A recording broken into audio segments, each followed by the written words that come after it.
Yo, ADG here. Let's try this again because I was maybe a minute into recording this video and I ran out of space on my phone. So let's try this again. Quick video I want to make on Tongkat Ali. It's a follow-up video that I was supposed to make a very long time ago and I just never did. So my anecdotal experience with it. First of all, I just want to start with what it is. It's basically just a herb, layman's term, that helps increase your levels of testosterone or your levels of free testosterone in your system, right? Now, my experience with it, took it for 1 month. The side effects I experienced was, first of all, insane sex drive. And that could be a benefit and not a benefit, right?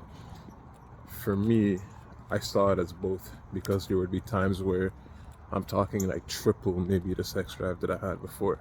And that's a lot to say, right? It would be distracting. You know what I mean? Throughout the day, you're trying to focus on your work and whatever else it is, and you're just thinking about sex, right? So that's one thing I would say. The second thing is I noticed that on some days I would get headaches. And I'm not entirely sure why or what would cause that. But there would be some days where I would get these headaches, and I mean really substantial headaches. And, you know, correlation, causation, I'm not sure if they're really and truly related, because it could just be that I was taking something else that was having a bad reaction with the Tongkat Ali, or possibly I was dehydrated on those days and didn't even realize, right? There's a lot of things that can come into play. I wasn't getting the best sleep during my period taking it. Could be that as well, right? So there's a lot of factors at play.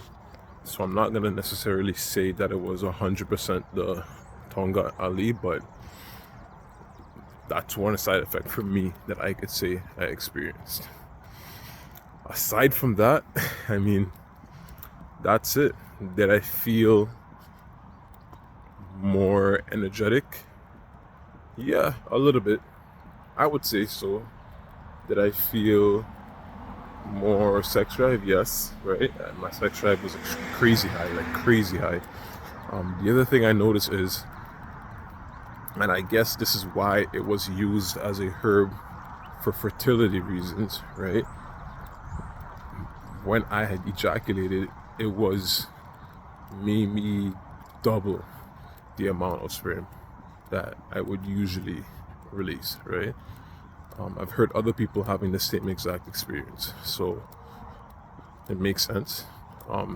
It's backed by other people saying they experienced it. Now, did I take any blood? Did I do any blood work before and after? No, I didn't, unfortunately, but this is just my little 2 cents on what I felt taking it. Now, is it worth taking? If you're someone who maybe you're an older guy and you have low sex drive, I would say take it. If you're trying to get pregnant, I would say take it. If you feel like you need a little bit more energy just to get you through the day, I would say take it. But I would also say that at a caveat. Maybe try to take it every other day. Cycle it, right? Or even if you can do a month on, half a month off, and then the other half of the month back on. Because I'm not sure if you want to let your body get adapted to taking exogenous herbs that affect your testosterone that much. You know what I mean? I'm not sure if it's necessarily a good idea.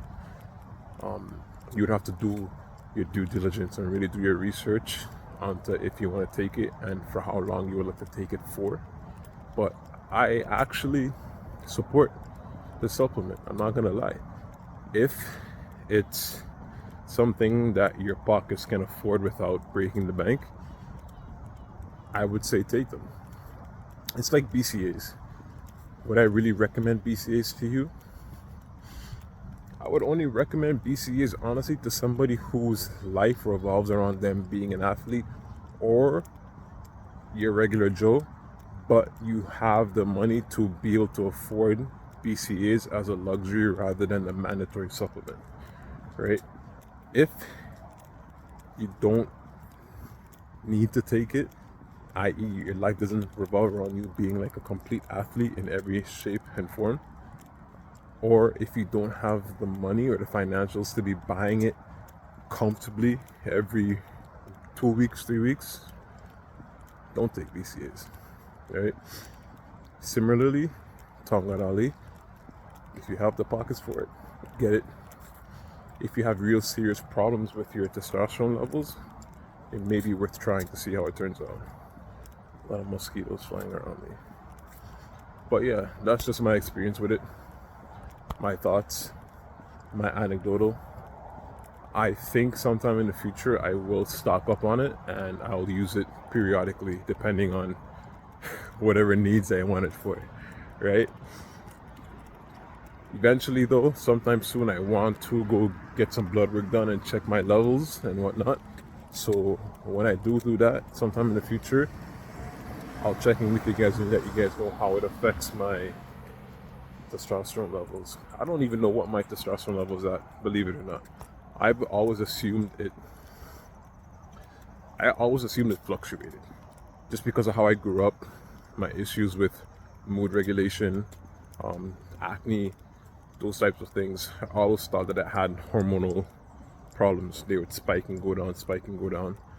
But I'm interested to actually see what the number is. So I'll check back in with you guys on this particular topic when I finally get my blood work done, and we'll see what all my numbers are at. Alright, see you guys in the next one. Peace.